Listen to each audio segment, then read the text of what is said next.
In this bonus episode of Fictional Hangover, we talk about robes filled with child corpses, negotiating Christmas movies, especially Christmas horror, weaving the reality of the story into fiction, loving/hating bad boys and lovable assholes, and crossing our fingers that Hollywood doesn't let us down in our discussion of the afterlife of Holly Chase with author Cynthia Hand.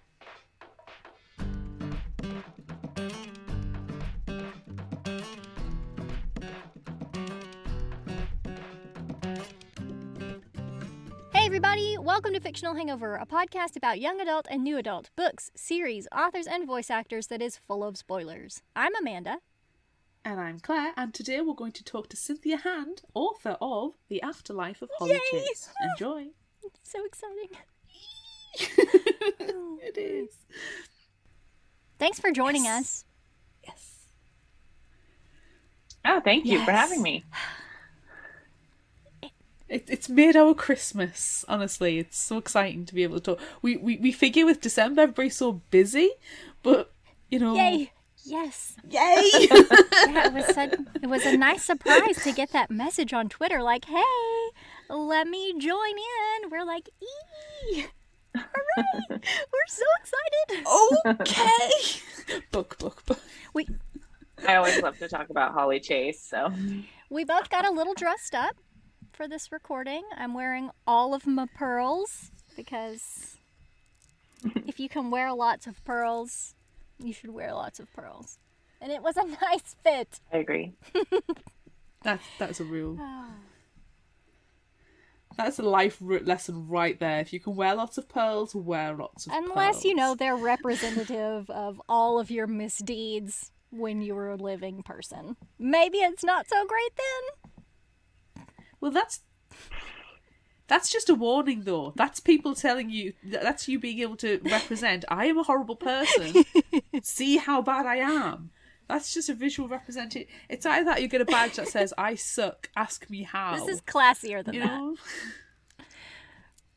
Pearls are classier than a suck sign, which is something that's just now happened. Oh my gosh, we need to play Would You Rather, and it's so exciting to be joined by Cynthia Hand.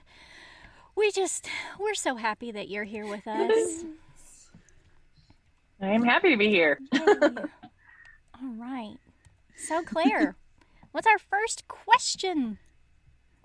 It is, which ghost would you rather be? Marley, the spirit of Christmas past, the spirit of Christmas present, or the spirit of Christmas yet to come?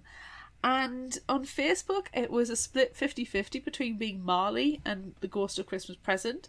On Instagram, the Ghost of Christmas Present won with 42%.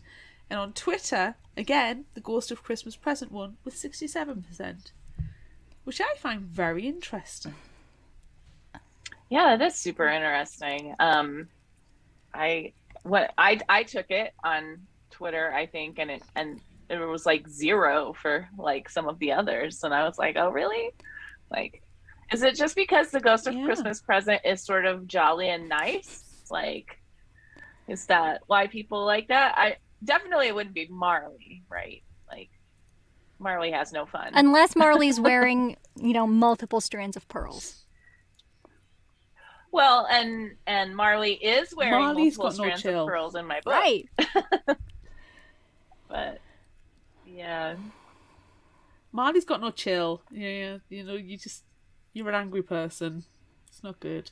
We do have some comments that may be able to give some insight. Ooh, yeah.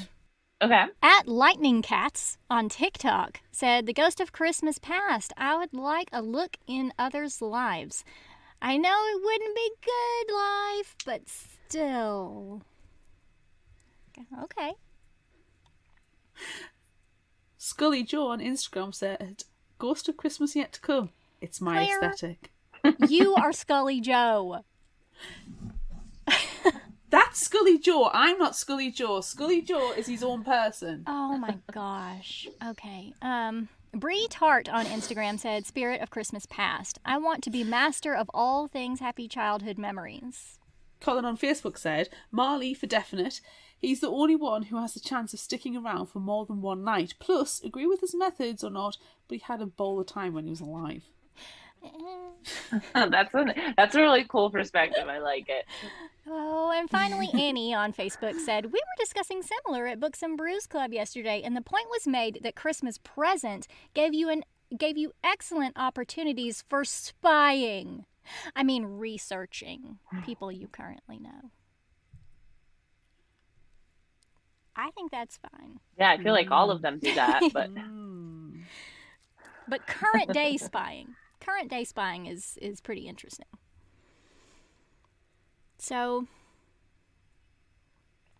that would make you the Marley eventually, though, wouldn't it?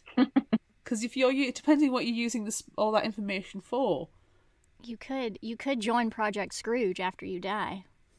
It's hard to say. So yeah, I definitely chose the Ghost of Christmas Past. But maybe that's just because that is what I focused on the most when I was writing, and the Ghost of Christmas Past is always floaty and cool. Present is like jolly and kind, and the future's badass, right? Like out of those three, and I would pick any of them, but I think I still keep coming back around to the past because I like the idea of digging into people's past experiences to see what shaped them. I think that sounds like the best for me. So. Oh, that sounds really interesting now you've said it like that. Look, I'm just going with Christmas future, Christmas yet to come, because he's creepy. With his creepy hood and his creepy pointing, yes, that is me. That is my aesthetic. The scary one. In the Dickens, doesn't he pull back his robe and there's starving children underneath? Yes, he's terrifying. Yes, he's terrifying beyond all terrifying. reason. That is why I choose him. Oh, I hate that bit. It's the worst bit in the entire thing. By worst, you mean best. I hate it so much. Yes, but that scarred me as a child. Made me the person I am today. Awful. Well, that doesn't surprise me. It gave me an inherent distrust of people in robes. So, I don't know. I'm tempted to go with Christmas Present because I kind of like the idea of the whole spying. The future's just so subjective. It's like in the book, Black Pearl's like, Ethan's future's fuzzy because there's so many variables. I can't really say what's going on. So the future's just all uncertainty. And unless you know it's definitely going to happen, it's kind of like but you could also see into the future. But at least the yeah, but again, it's hollow information because you don't know. So you could put a different colour hoodie on one day. You could decide to have tea instead of coffee, and that changes the entire future. So what you are seeing is not necessarily what's going to happen. It's it's not the sports almanac effect. You're not getting that kind of solid piece of information to be able to manipulate the future. You will not turn into Biff. But what if I want to Biff Tannen myself? We've talked about this in one episode a long, long time ago, how we were going to Biff Tannen ourselves. We've talked about Biff Tanning. We've talked about Biff Tannen a lot. Yeah, the Biff Tan effect. We've talked about that a lot. But you can't do that with these ghosts because there's too many variables. It's the butterfly effect. And the past, I do that every night because my brain just constantly lives on and I relive the stupidest things that have happened, from my entire existence constantly. And I'm quite tired of that. So probably Present, because at least... Yeah. Not Marley. Marley's a jerk. Yeah, I'm going to say Ghost of Christmas Present because at least, like Annie says, there's the spying opportunities.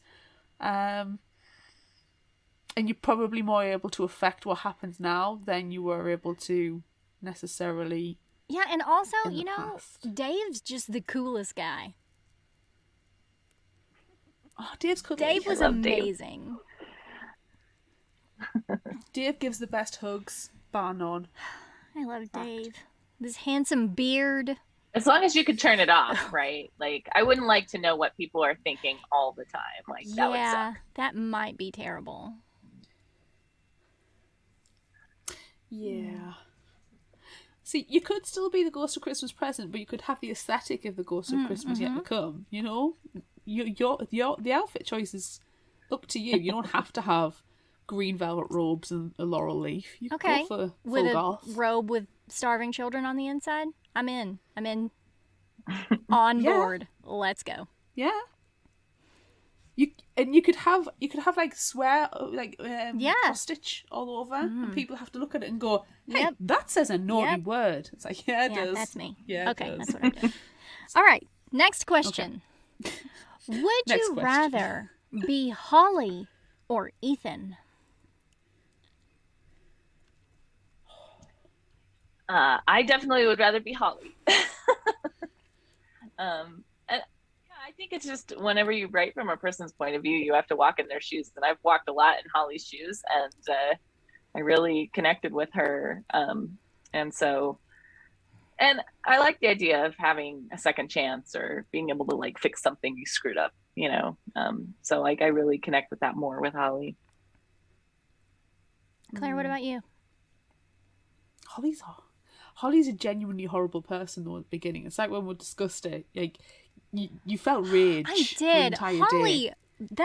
that first like bit, I listened to this on my way to work, and Holly's terrible attitude like put me in a mood all day. I was so angry at everyone. I was like, "It's damn you, Holly Chase." That's why I pick Ethan. I mean, just really for that reason alone. Also, he's a lovable asshole, which is my favorite type of character. But, I mean, just the rage. The Holly rage that I felt all day in real life makes me choose Ethan. I'm exactly the same. Ethan is the lovable asshole. He is effectively quite harmless. He just needs to grow up a bit. Whereas Holly was genuinely a bitch. She was the worst. But then she was so good at the end. Yes, which is why it's a satisfying redemption story and why it's been written so well. To feel those two spectrum of emotions, to feel that rage and that hatred towards a person, to put you in such a bad mood, but then actually feel really quite like, oh, I want to be friends with this person on the other end of the scale. Yeah. That's amazing writing. So thank you very much, Cynthia. That was brilliant. You've done a fantastic job with this book to be able to do that spectrum of emotions in 300x pages. Well, thank you for that. Ethan. I'm always attracted to writing about people who are selfish. Like almost all of the main characters that I've written in any of my books have a real selfish streak in them, because I think of that as being one of the like biggest things that we have to face, you know, in our lives as human beings, is like how to handle, to have self-respect and to value yourself, but also not to sort of handle your own selfishness. And I feel like that is something that we struggle with in our society more and more, you know, and so I like to write about people like that. And I loved writing Holly being bad. And I always find it really interesting that people are so much more likely to forgive male characters who are bad than female characters who are bad. Like, I've never heard anyone say they spent like a day in rage over how horrible Ebenezer Scrooge was. You know, like, oh, I'm playing right into your hands here. But oh no. But it's not acceptable for young women to be like that, you know? Whereas when men are like that, we're like, okay, you know, well, maybe you can grow, you know, but we have a lot less forgiveness for women that way. So I think that's interesting. Like, yeah. I mean, I think it's because women are expected not to be selfish, where we expect men to be selfish assholes. So you just brush it off. They're already terrible. They're constantly terrible. Society's been bred to realise that men can be selfish assholes, that they're allowed to do what they want, and a woman's place is to do X, Y, and Z and be demure and pretty and always defer to the male in their lives. And that's why a woman is not allowed to be such a raging, horrible person. Yeah, I mean, I Ebenezer think is fine. Probably equal, like men and women who are assholes, but like, but in the world, but I think in terms of like what people want their stories to be about too, like I think they're less forgiving of fictional women. I've gotten a lot of comments about Holly over the years, because this book was 2017 when it came out, so over the years I've gotten a lot of comments about how insufferable Holly is, and I'm like, do you have that same reaction to Ebenezer Scrooge, or any number of sort of like characters who are like bad, like we kind of find bad boys charming, right, and interesting and attractive in their way, but bad girls, they just don't have that same appeal. But I think it's interesting. I'd like to challenge that when I can, but I think since the book was published and watching people's reaction to it too has been really interesting for me, like to see the difference in how people treat Ethan and Holly also, I also think it has to do with, I mean, a lot of YA readers especially are girls. And so they're putting themselves into her shoes and they hate it because they're like, holy shit, am I being this terrible? I don't want to be this terrible. So she can't be terrible because that means I'm terrible. So maybe it's something like that. Yeah. Projection is a bad thing. Yeah, that makes sense. I can see that. Yeah, now you just need to write a gender swapped version and see what happens. It is a gender but swap swap version. it back. Swap it back and make it Ethan.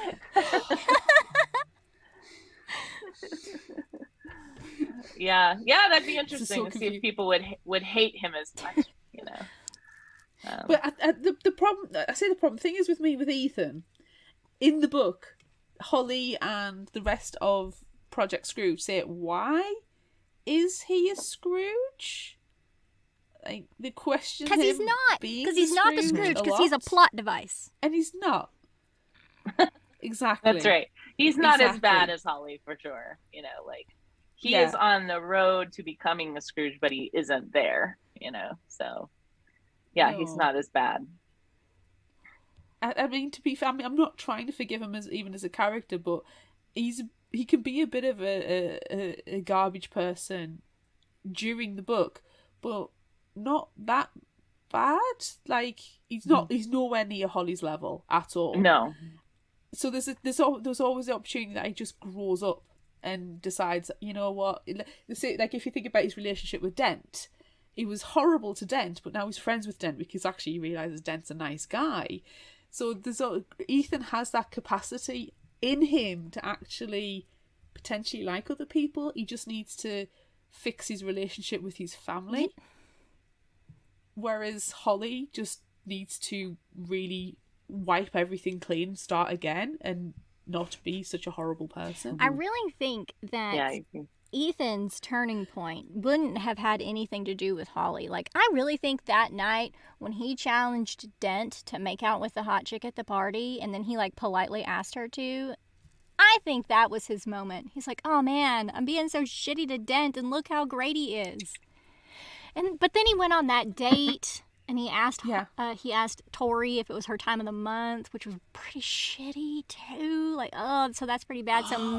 So maybe what I just said is a lie. He doesn't come off very well in that that might fight. just be a boy reaction. Oh my gosh. No. I don't know how much that is a boy reaction though. You never, ever, ever, ever say to a girl, oh, is it your time of the month? You deserve every slap you get at that point. Just punch him and move on. Yeah. Oh, I hated that scene so much. It made me so angry. Don't question my menstrual cycle. He's just so annoying in that whole section. He is. All he wants to do is make out. He's not paying attention to the things she wants him to pay attention to. He's just, he really dials it up. Oh, I still love him though. Yeah. Okay. I was just proving your point earlier. Can't help it. See, I don't love Ethan. Ethan is for me the plot device. I loved the relationship that Holly developed with Stephanie. That's true. You did like that. And I mean, my favorite character was Dave. So I can't say that I love Ethan because Dave was the best. True. Next question. Would you rather have Holly's invisibility hoodie or be able to see into the future like Blackpool? Ooh. You can have the robes with the children underneath if you really, really want. I can have the child robes. No, I wouldn't want. On a practical level, Blackpool. I think it would be extremely useful to see into the future. The hoodie would be really cool, you know, but I think if I had to pick between one or the other, I would pick the future. Seeing Me the too. future. Me too, for sure. Nah, I'm going hoodie all the way. What does that say about me? That I'm quite happy to be invisible. If you want power invisibility, that's you're sneaking into places and burgling stuff. No, I want the hoodie. I don't want to see sneakily seeing all the movies. Yeah, I'm just shenanigans. It's like tying people's shoelaces together. If there's room for shenanigans, I'm going for it. Wonderful. Don't get me started on shoelaces right now. No, if there's room for shenanigans, I'm there for it. I don't necessarily want to see the future because Blackpool doesn't seem to have a fun time with it. It seems to be very negative what he sees, and I don't. If you saw the death of somebody who you were close to, you have to live with that. And I don't. That's not a response. That's not a responsibility that I want to have. But are you?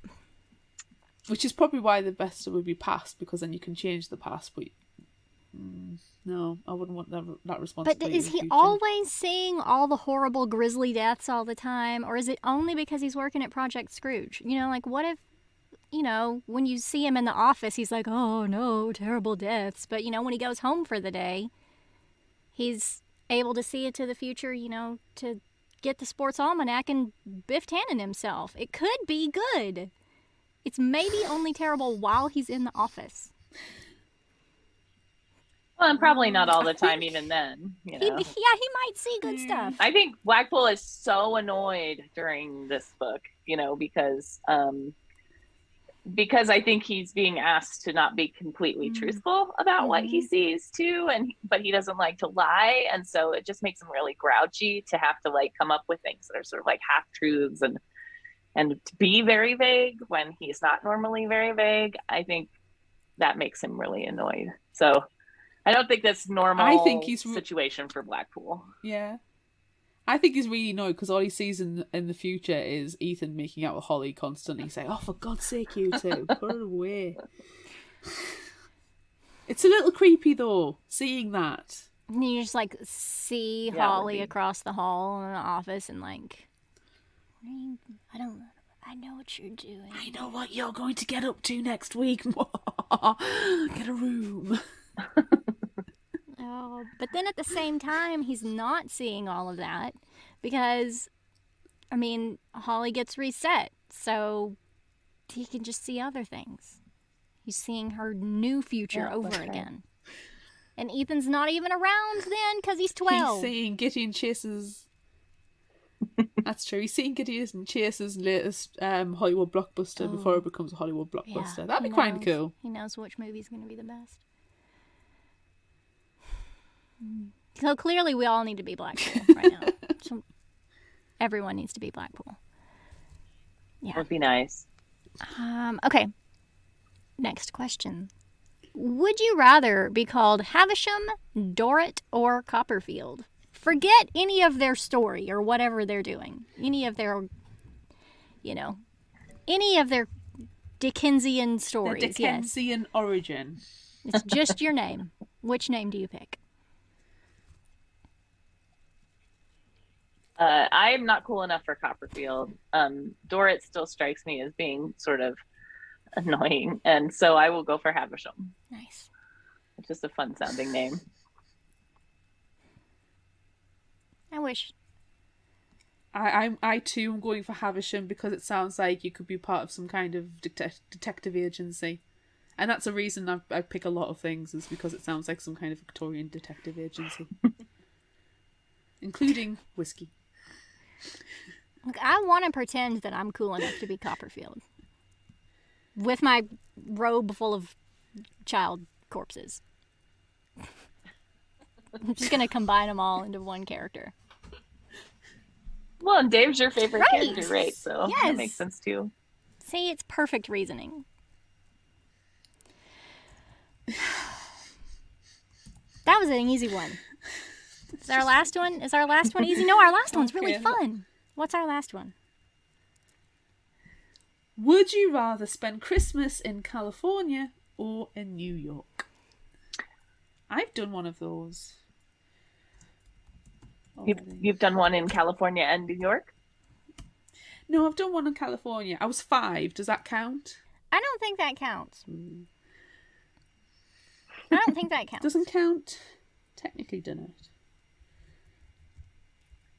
I would pick New York, if only because I like Christmas to be with snow. And I used to live in California. I actually lived in near Malibu when I wrote Holly Chase. And there were always daffodils in my front yard on Christmas Day, which to me just somehow felt wrong. I was like, no. That's weird. And I have not been to New York at Christmas, but I have been to New York in the winter and been in Times Square when the snow was falling, and I was like, oh, this is pretty amazing. So I would definitely pick New York. It seems more fitting. It seems more Christmassy. I haven't spent Christmas in either of those places, but I did live in South Florida for a while, and at Christmas time it was weird because, it's not cold at all, but there's like all these snowflake decorations everywhere, and they made a sand castle Christmas tree, and everyone was super excited about it, and like you go on the beach and see the sand tree. Like that just doesn't scream Christmas to me. So I think I'm going to join you in New York. Just for the winteriness of it. Mm-hmm. Yeah. I love New York. I've not been in the winter. I've only ever been to New York in the summer. And I've said this before, I would happily move to New York. It's such a glorious city. So having Christmas there would be bliss. I will one day go for, probably not for Christmas, but certainly sometime in December for the lead up to Christmas. I'll do that one day. Go ice skating at the Rockefeller Center and fall on my ass. It sounds like a fun That'd be time. lovely. Yeah. There are definitely things I miss about California in the winter, though. So not having to shovel snow or dig yourself out or scrape your car, and there's some nice things about that. But yeah, for New York, for that Christmas is the worst Day. thing about winter weather is waking up in the morning and thinking, do I have to do that? Mm-hmm. You have to get up early if it's winter weather, just like check to see if you need to dig your car out. And if you do, you just want to like slowly die inside. Serious. But if you were in California, you wouldn't have to worry about it. Well, no. Unless there was a freakish cold snap, and then Final Destination style, you get murdered viciously by a vehicle as you come out of your yoga studio. Oh my gosh. We loved all of the Final Destination style accidents that happened in this story. It cracked us up while we were doing our summary. But anyway, that's the end of Would You Rather. Now we need to talk about other things. And I feel like we should just talk about all the Final Destination style murders and the fact that in our background information that I found, you were inspired by Cabin in the Woods when you wrote this one. That was wonderful. Yes, somewhat. Yeah, I love stories in which like you mix the mundane with the supernatural. So like I really loved, like I can't say I loved Cabin in the Woods, but I really, really loved the scene where they were all like betting on what things, like there was a sort of office pool, and then they'd like ask each other how their kids were, and there was like, an office party and like all of these things. So they had this like really mundane office life, but then they were doing this really supernatural thing, and I thought that was just delightful. I loved that. And for the same reason, I love movies like Monsters Inc. There's a little bit of a Monsters Inc. reference in Holly Chase too, and where you've got this sort of mundane job and then the supernatural element to it, and that's always really fun. So yes, that was part of what inspired me to write Holly Chase and Project Scrooge the way that it was. So. It was really great. It made me love it even more. Yeah. Yeah. Because I really do love Cabin in the Woods. I know you said you can't love it, but I do. I love horror, especially when it's like cheesy. It's like a that. little bit over the top for me, but I do think it's very, very fun, and I really liked it. I think it's if you've ever worked in an office, you relate hard to that kind of situation, and then you kind of like, are the monsters really monsters, or do I just work with them? And it's like, yeah, I related hard to Cabin in the Woods, so yeah, I really enjoyed it. It's campy delightful. Did you want to sacrifice someone to the ancient gods? I constantly want to sacrifice people to the ancient gods when I worked in the office. Oh. I had a list. Everybody had a list. Oh my gosh. Okay. Let's not talk about that anymore. Let's talk about Christmas, because this is our, one of our Christmas episodes. We got to be Christmassy. So, what are your Christmas traditions? Cynthia, what do you do? Well, it's funny. I was thinking about this, and like, we do more of our things on Christmas Eve than Christmas Day. I think Christmas Day usually is about everybody sort of relaxing and opening their gifts, and then like enjoying each other and their gifts, right? Like, there's not as much tradition around that day, but so I always have the big dinner on Christmas Eve instead of Christmas, because I don't like to cook on Christmas, and it's usually a big ham, and then all Christmas Day we eat ham and scrambled eggs, ham sandwiches, this ham soup that I make. So like, it's all leftovers in various different ways. So like, we usually have that. And on Christmas Eve, then after dinner, we all get in like pajamas. We usually get new pajamas for that time. And I let my kids open one present. We all open one present, and we all watch a Christmas movie together, and we end the night by reading The Night Before Christmas. That's fun. Generally. Do you watch the same Christmas movie every time, or is it a different one? No, although a lot of times it is a Christmas story, but it's generally, there's usually an argument over what it's going to be. Not a bad argument, just like there's just some negotiations that happen about what the Christmas movie is going to be that night. But it has been a lot of times a Christmas story. Or a Muppet Christmas Carol. That's my favorite. Yeah, Christmas that's Carol. the best one. Thank you. That's the best one. Thank you. I will say the second best is Arthur Christmas.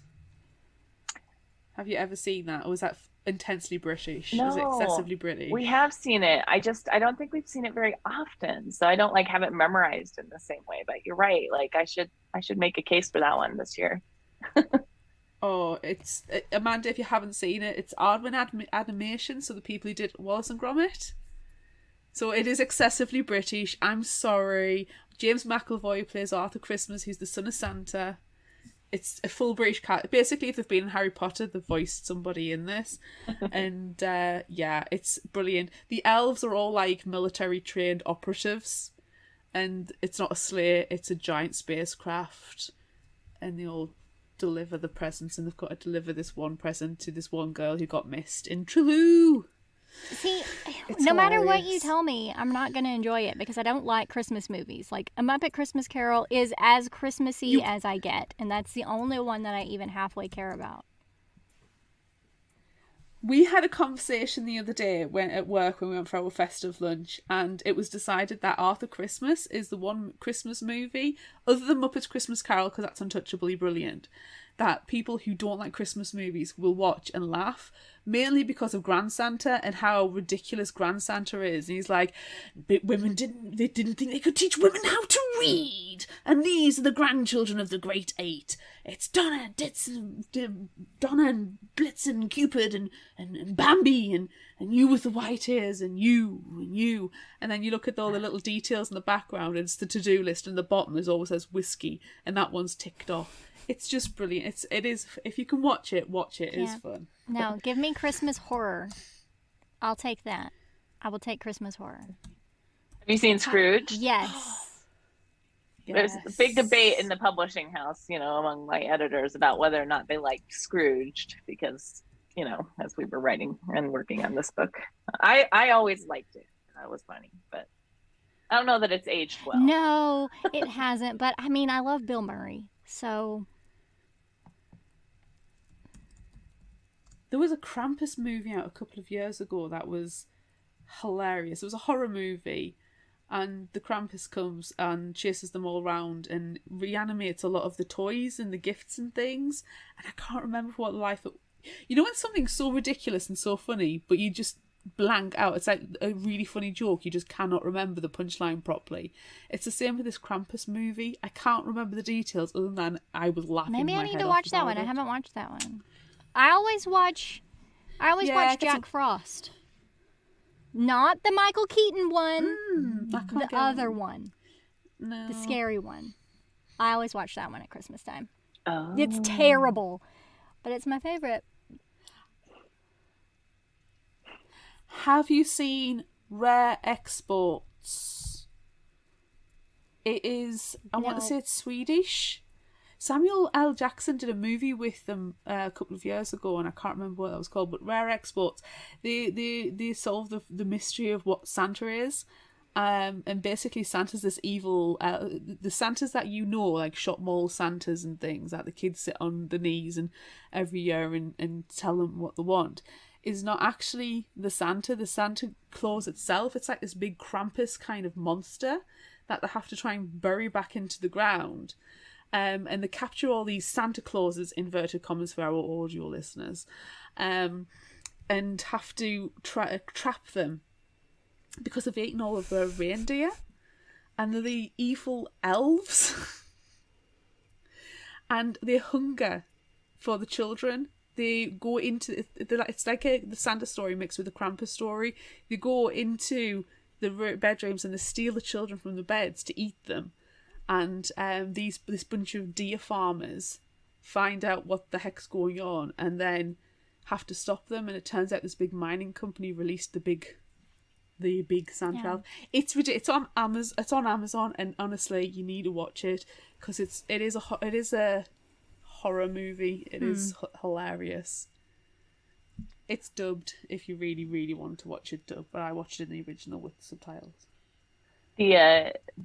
The first play that I did when I was in college was this play called Reckless, and I think there is a movie, like an old movie of it, but it was a situation where it like opens with like a woman whose husband has hired a hitman to kill her on Christmas, and so she ends up, and then he sort of thinks better of it and tells her, so she ends up like sliding down her roof and running off into the snow in her pajamas and on Christmas Eve, and then and running away and like coming up with a different life, and then she keeps having horrible things happen to her on Christmas, and she'll get her life together, and then like another bad thing will happen to her on Christmas, and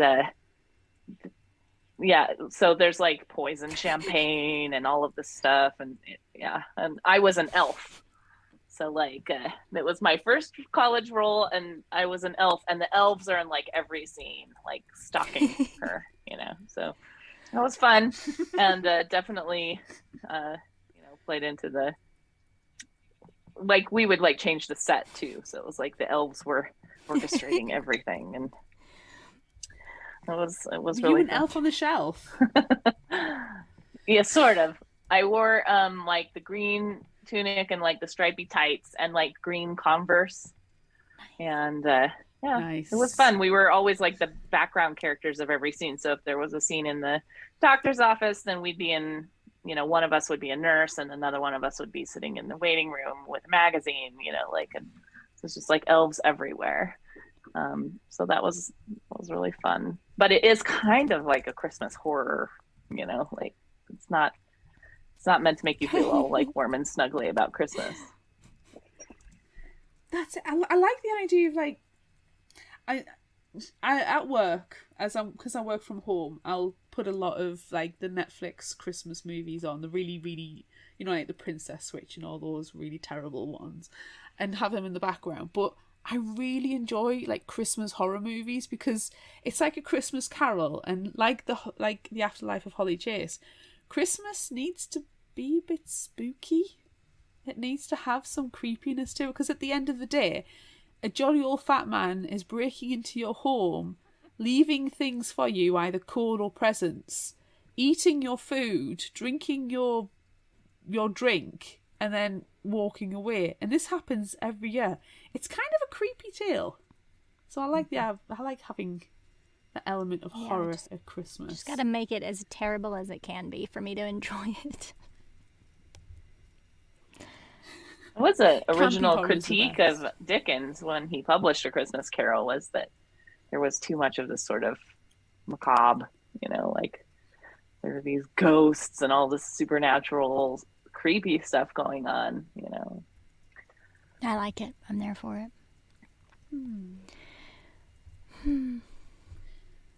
There's probably the two schools of campers and the people who want Christmas to be all romantic, and you've got to have a white Christmas, and before Christmas Day you've got to have the I love yous, and the other people are like, nope, visit me with some ghosts. I want the shit scared out of me. I want the chains, the jangling pearls. Yeah, that's what I want. That's Christmas for me. I want to be Project Scrooged. But I don't think I'm that bad. I don't think I'm bad enough to be a Scrooge. But, like, can I work for Project Scrooge? I can be an intern. Yeah. I'm too old to be an intern. But I would like to work for Project Scrooge. What would you do? What would you want to do with Project Scrooge, though? I don't know. I mean, I would like to be the Marley Wrangler. That'd be Talks. Yeah. Go find the Marley and convince them to do their part. Yeah, like a ghost hunter. And Talks would be good. Yeah, that's a whole other series of books. Yes. That Tox wasn't in very much, and I wanted to know more about Tox as a character, which was a shame. But it seems like she has to have her own series. That would be fun. I would like that. I mean, she just has. I didn't want to dig too much into there's only so much gold dust that you have that you can make people believe wild and incredible things. So you have to be careful where you spend it, and which is something that I think I originally heard from Carrie Ryan when I was starting out. But I didn't want to use a lot of gold dust on Talks, explaining how she did what she did and all of that stuff. But I don't need to know the wheres and the wherefores and the mechanics of it all. I just want to know who. I just want to follow her around a little bit. Mm-hmm. Yeah, just put the hoodie on and go follow Tox around. I'll be her intern. Does that count? Yeah, that'd be awesome. And then you just not at Christmas time. You just become a Ghostbuster with her. Yeah. See, that's what I liked about it when it was like, oh, by the way, there's a time tunnel. Yes, we have a time tunnel. It's like science. I also really like that bit where she's like, okay, and now we're going to pass some time with a montage. I loved it. That's where I'm jealous of screenwriters, You can form a whole relationship. We did a little bit of that, I think, in Calamity Jane, too, where it was okay, now we're going to do that part where you see a map and you see the character's little figure going along on the map, you can't really do that. We had the Indiana Jones style music going over the background. It was fine. Yeah, I've got that. No. Montages are fun. Yeah. So are there any other historical figures or books that you want to tackle and put your own spin on? Because like you said, you've mentioned Calamity Jane. We know you've done Lady Jane Grey, Jane Eyre, which is a bit of a mix with the historical and the real. And now we've got Holly Chase and My Contrary Mary with Mary Queen of Scots, which was released this year, with your co-authors Jodie Meadows and Brodie Ashton. So who else do you want to do a spin of? Yeah, I feel like that's what the Janes get to do. So the next Jane book, which I had just a blast writing, is about Mary Shelley. That's fun. That one's called My Imaginary Mary, and we just had a blast writing that. it was just really fun to be that playful with Mary Shelley. And one of the other characters, the three characters are Mary Shelley, Ada Lovelace, and a robot boy that they build together. So like it has a little bit of Frankenstein, but it really doesn't have as much Frankenstein as you would think for a story about Mary Shelley. Like you can see that where the impetus for writing Frankenstein will come in Mary Shelley, but it isn't a story about Frankenstein or, you know, reanimating corpses. Well, there's a little bit of reanimation of corpses, but not much. Which it was largely to do with imagination and magic and you know, like those sorts of things. But it was just really fun to like research that and then be able to twist those stories and the little things about the real people into this really like cute and playful story about them. So I just finished that and that was really fun. We're working on a third Mary, but we're kind of stuck on it right now. So we haven't quite pulled the trigger on who it's going to be yet. So I can't really talk about that one, but it does like scratch my itch of like researching, you know, historical figure or a story that we really like and drawing that in and being able to retell it. So I love writing those books. I'm trying desperately to try and think of famous Marys I know of, and the only one I can think of off the top of my head is Typhoid Mary. We actually were supposed to write about Typhoid Mary instead of Mary Shelley. So like that was supposed to be our second book. Like if you looked at our like initial announcement in Publishers Weekly, it would have said, you know, that the first one was going to be about Mary, Queen of Scots, and then the second one was going to be about Typhoid Mary. We started writing it right before the pandemic hit, you know, like working on it, and then quickly realized that like it was going to be way too close to home, and that also like having a protagonist who I always really felt that that Typhoid Mary, it made sense why she didn't accept what the medical professionals were telling her. She wasn't sick, you know, she didn't feel sick, and there was a lot of prejudice against Irish people and against poor people, and they were basically like, you're sick, you're making other people sick, quick, come and let us cut your gallbladder out and throw you in. I mean, to be fair, if somebody's knocking on the door and saying that to you out of no forewarning, just you are sick, come with us. So I've read a little bit about Typhoid Mary and listened to a couple of podcasts about her.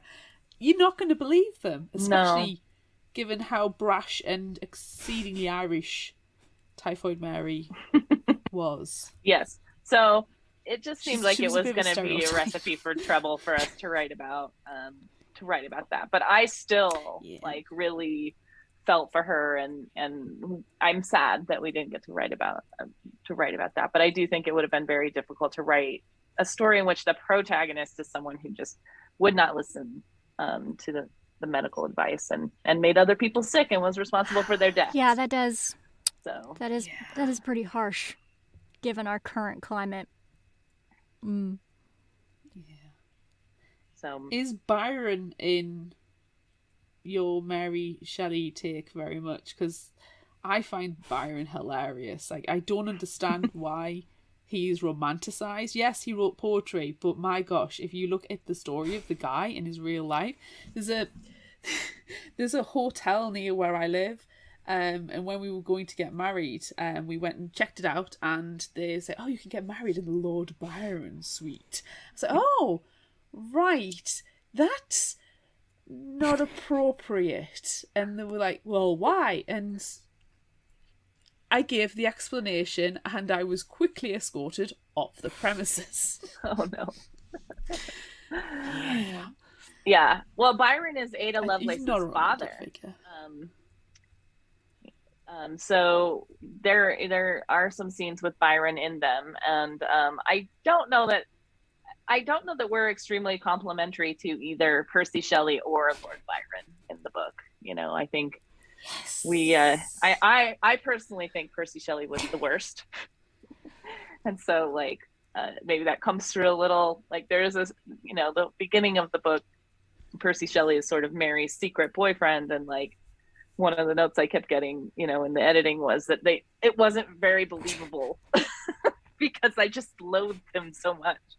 And so it was hard to have Mary like not seeing him the way I saw him, you know, but yeah, I don't think Byron or Shelley come off very well in our book, and I think they deserve that. So that's my 2 cents about Byron.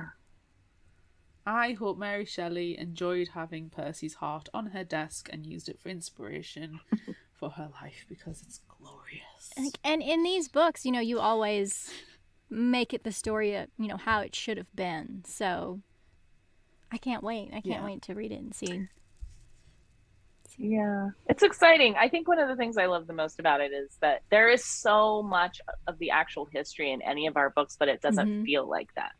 So like there's so many little details. And in Holly Chase also, I went while I was working on Holly Chase was about the same time that we were writing My Lady Jane, and we went to England for a while, and I went to the Dickens house in London.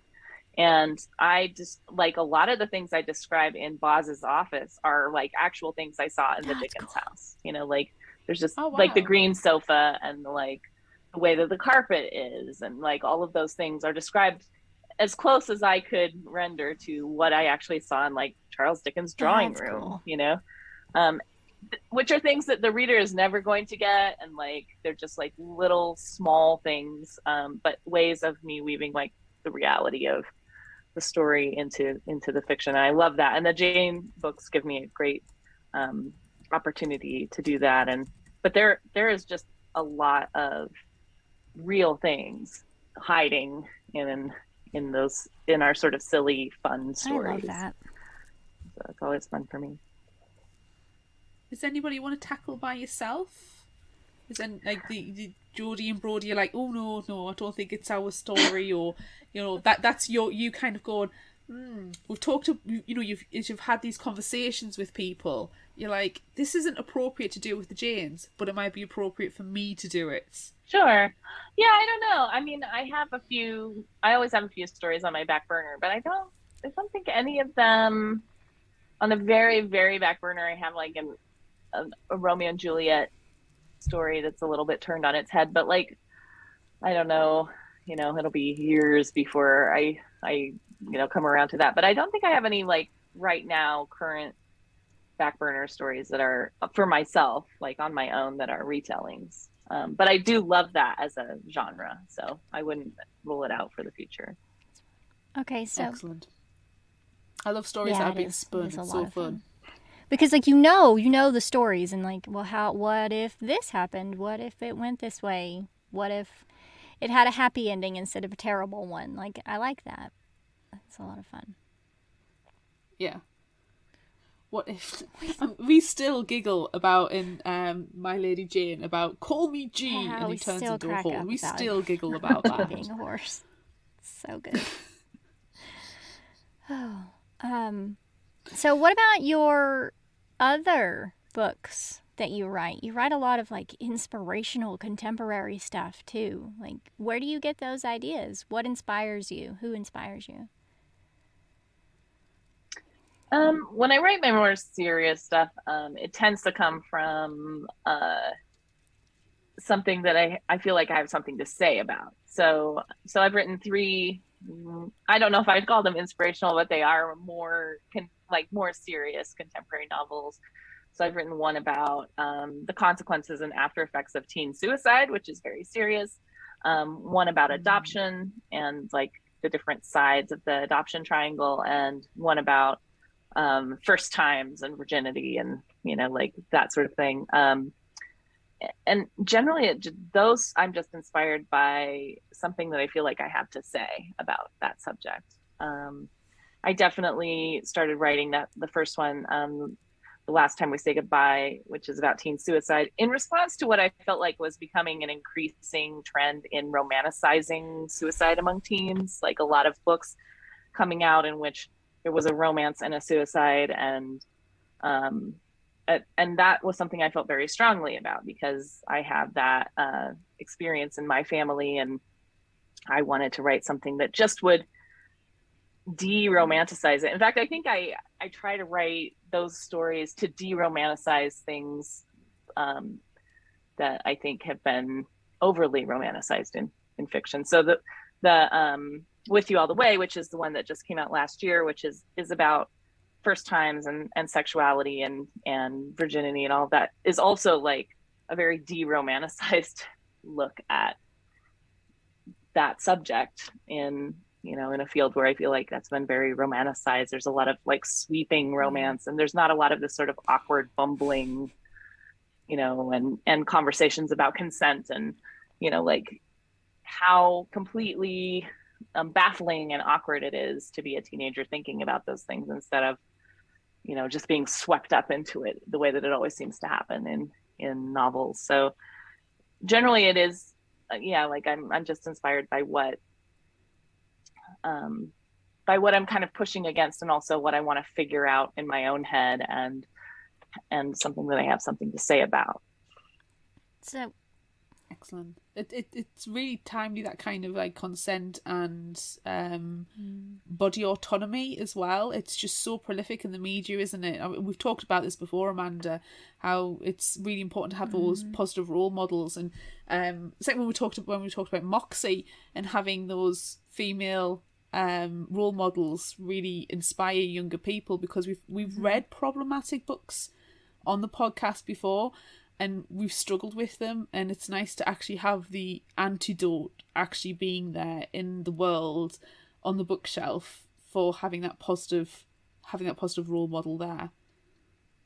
Mm-hmm. Yeah, it's very different than it used to be too. I think how teens talk about those things has changed somewhat.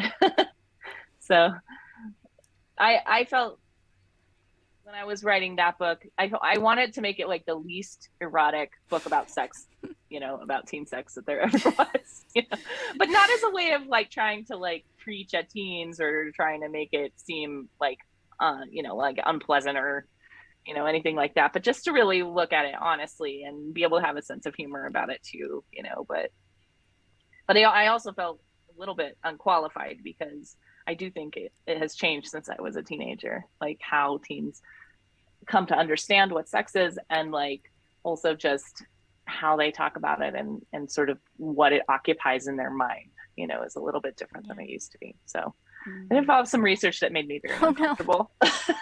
just reading research, but Thank you for the clarification.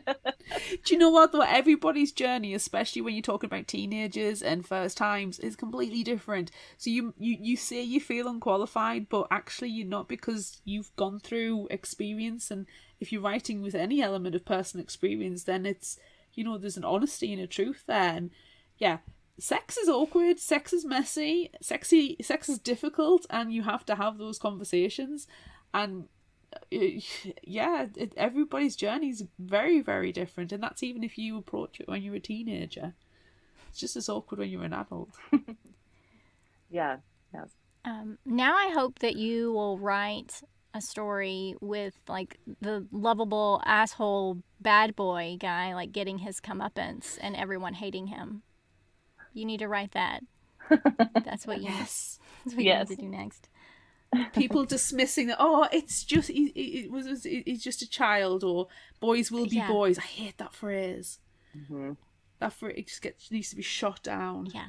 So you need to write a story, where the bad boy isn't the love interest and everyone hates him, and he gets his just desserts. That's what you need. That's what you need to write next. Ready, go. All right, I gotta go. Very busy. You have to get to work. I've never really liked to write about bad boys. Like I have been, as a consumer of entertainment and fiction, I've liked stories about bad boys in the past, but I don't typically write about them, So like generally speaking, I have a hard time writing about, in fact, it may be a flaw of mine as a writer, about really decent young men. Like most of the time, I think Ethan's about as bad as any male character I've ever written. I may not write them flawed enough. Make them worse.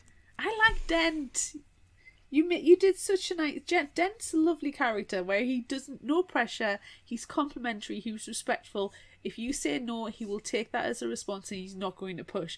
And that's what people need to see, and that is correct behaviour, not the leather jacket wearing kind of, what you call the character out of John Travolta's character out of Grease. No, we don't need to talk No. about Grease. No, Yeah, that's right. bad. no.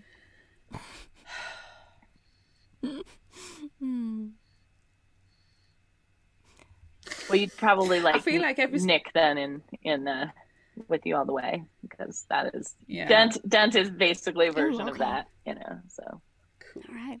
Nice. I feel like I don't know about you guys, but as I'm getting older, I'm getting more cynical over people's behaviour, and I'm like, no, I need good behaviour, not bad behaviour. Stop being a jerk. Stop being a garbage person. I feel I'm more demanding as I'm getting older. that's good. I think that's a It good all thing. sucks. It does, but it's so tiring. Everything hurts. I always love those characters though, and now I feel bad about loving the lovable asshole. You've made me see the error of my ways. You know, There's a difference between a lovable asshole and an asshole, though. well, and I do think it's role play, right? It's safe to see those people in fiction, right? So it's a way of I think there is some damage to romanticizing a relationship in which, these men are, these bad boys are terrible and hurting the characters. I think there is some danger to it, but I think the reason why people like it is because it's a safe way to experience something like that, because you're just reading it. So there's this element of safety to it. Not that you would ever want that in your own life, but I don't know. It is troubling because I've liked stories like that. So yeah, I mean, I'm as susceptible to it as anyone else. I really just like the sarcastic, terrible characters. Yes, but you're fighting against it. I don't love for a guy to be a shitty boyfriend. I don't love that. I don't like that at all. But I just like, the asshole guy who's in the background, being a jerk to everybody, but he's also really sweet at the same time. Give me that. Give me more of that. Yeah, that's fine. That's fine, because that person can still ask for consent and respect boundaries. So that's fine. It's just, I enjoy cynicism and sarcasm and, cutting wit and judgment, talking, when you sit and watch people and you're just like, well, that's their story and that's their story. And you're creating horrible backgrounds for these people. But it doesn't make you a horrible person. It's your actions at the end of the day. Yeah. That's the lovable side of being the asshole. Be the lovable asshole, not just the asshole. Definitely. And I wish I had a pound for every time I know. I I feel like you're just saying it now more. I've said it more than usual too. Everyone, let's just say asshole for the next 5 minutes. It's just constant assholing. Okay. We don't need to do that. Can you tell us anything that you're excited about? And it doesn't necessarily have to be book related, but we do love hearing book secrets, which you probably won't be able to tell us, but come on, tell us book secrets. Sure. Well, one thing I'm excited about is I am actually working on the screenplay for Holly Chase right now. That's so much fun! So it hasn't really gone anywhere yet. For years, it's kind of volleyed back and forth through the Hollywood scene. But there isn't a story of mine that I feel is more qualified to be a film. To me, that the story is very visual, and out of all of the books that I've written, this is the one that I think is it makes the most sense to me for it to be made into a film. So so I'm back on the it's in development, it's being worked on, and they're letting me be a big part of it this time, so that's really nice. So I'm very excited about that, but it doesn't mean anything really, but but it's exciting to work on. And at the same time, they're also making decisions like that about My Lady Jane. There's been several scripts of that have been written for a TV series, and so our fingers are crossed about that too. and we're just waiting for we're at that point now where we're like waiting, and it's either going to absolutely happen or it is going to be a dead project. So like it's one of those two things is going to happen soon. We have high hopes. So that's exciting. Yeah, that's very, very exciting. And then for me this time of year, I'm always excited by knitting because I'm always knitting so much. Like all these gifts are being knit, so that's giving me a lot of fun and joy right now. That's exciting. So. I don't have those skills. Wonderful. I don't have the knitting skills. I can do a lot of weird stuff, but I can't do anything like string art. I can't do any of that stuff. Jealous. Makes me jealous. I'm jealous of your strings. Thread related. I've got a mother for that. Yeah. I mean, I can sew. I can sew with a sewing machine. That's still a skill. Yeah, I've always wanted to learn how to sew. I can do it, but I have almost no experience with it. So like, yeah, it's only an emergency. Like I made, masks for my family like a year and a half ago or whatever. And like, it was the first time I busted my sewing machine out in like 8 years, but I don't have very much skill. I would love to learn how to sew. That would be great. It's been years since I've sewed. My mum knits, my mum crochets, my mum sews, and she's always like, I'll teach you the skills. I'm like, you can do it. Yeah. I really should learn properly. I did do our Halloween costumes one year, so it is a skill I'm very jealous of people being able to do. Hot glue guns. You can rule the world with hot glue guns. I'm not. If you've ever watched Drag Race, there's always that one queen who doesn't know how to do anything sewy or anything like that, just hot glues everything, and that would be me. You, on the other hand, Amanda, would be able to sew up a storm, and Cynthia, you just knit the entire outfit. Yeah. So it's fine. I do love a good hot glue gun too, that would be though. Fun. Can I have one in a holster? Just pull it out. Yes. I recently got a new one, and it is a cordless hot glue gun. I'm very excited. Interesting. Not that I hot glue much at all, but it is a go-to thing now. Yeah. There's nothing quite like burning yourself with hot glue, though. Like, and especially like when you. It's a very particular. It is, pain. and like you automatically want to peel off all the hot glue because it's burning your skin off. But it's worse. Like you need to let it cool for a second, else you're gonna take your fingerprints off too. Like it's like you have to suffer. You have to suffer with it for just a little bit before you peel it off. Whew. Yeah. Yikes. But now I want to glue stuff. So get my glue gun out. Okay. Nice. I want to ask you something about your Holly Chase screenplay. Like, have you fan casted anyone? Have you put anyone in it? Who do you see in your head? No. Whenever I cast a movie in my head, I always want to actually use teenagers to be teenagers. So that's always hard but like if I were fan casting it out of like anyone in time, I think I would choose like Emma Roberts, like from some years ago, like she would be great. Yeah. I can see that. Yeah. Yeah, she does that sort of walks that line, I think, that Holly does so well, that you can sort of feel for her and be sorry for her and root for her and then have her be absolutely rotten at the same time. Like, I think she does that very well. So, but I do think that she's probably a little bit too old to play that part now, so it's like some teenager walking around who is the embodiment of like Emma Roberts, 5-7 years ago, like when she was a teenager. Yeah. Ooh, Amanda, if they make it, then they might make the scenes with Evangeline's. Yeah. Wow. Oh, yeah. We were talking about that. How we really want to watch that movie as an actual movie. Yeah. Yeah.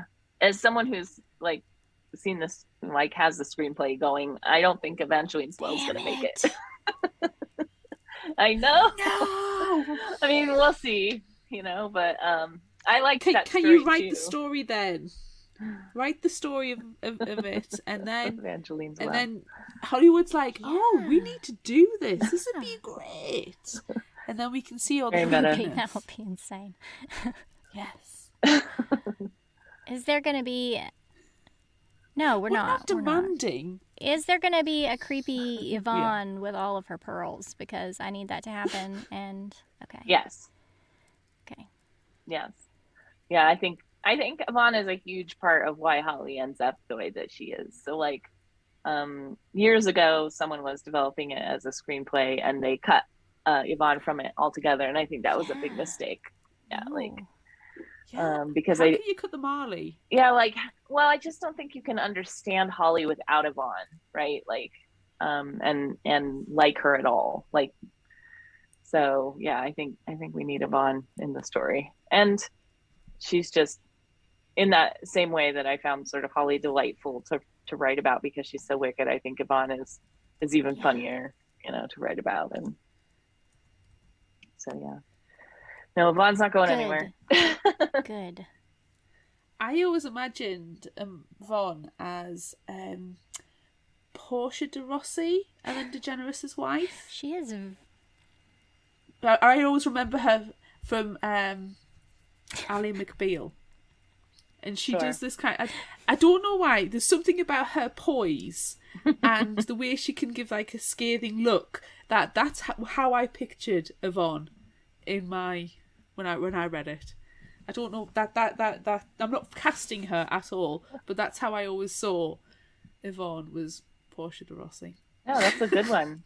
I think I pictured her as like an evil Rachel Zoe, so like That would also be good. That's fun. And see, now that we know that, it's like in production again, or it's, it's in these phases again, like we can start dreaming of new characters to be like current people who would actually make sense. And we have a whole lot more to dream about for the future. It's exciting. There might be a Christmas movie. I know. If this becomes a thing, it will be the one horror. and only Christmas movie that I like. So that's putting a lot on your shoulders, but I need you to go ahead and take care of that. Okay. Challenge accepted. Wonderful. All right. Oh my gosh. We've probably kept you long enough. It was a lot of fun. Yeah. It was fun. I really enjoyed this. Thanks for joining us. Where can everybody find you?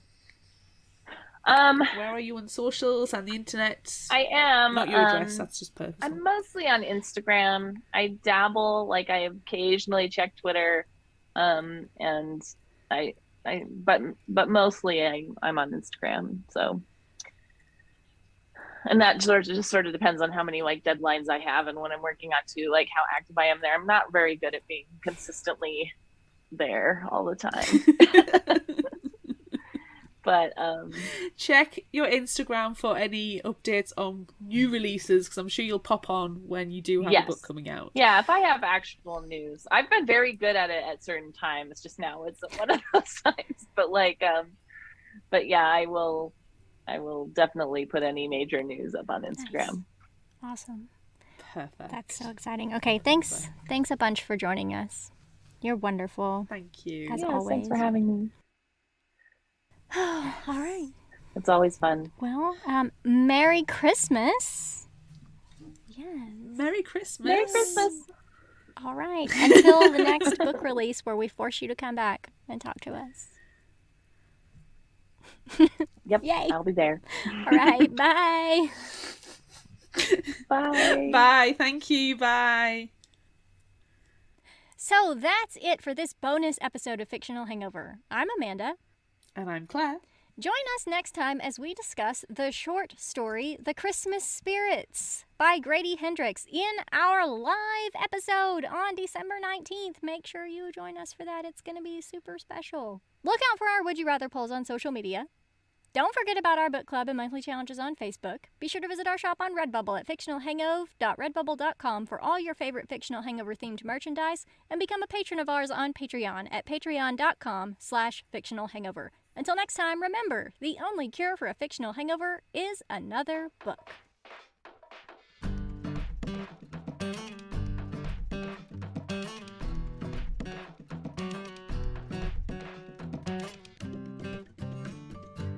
You can find us at fictionalhangover.com, follow us on Instagram at fictionalhangover, find us on Facebook at facebook.com/fictionalhangover, and on Twitter at fictionalhangover, no ER. If you'd like this episode, check out our others and rate, review and subscribe so you don't miss out. And finally, special thanks to Liz Emerson for our music. You can find her on Facebook and Patreon. Thanks for listening.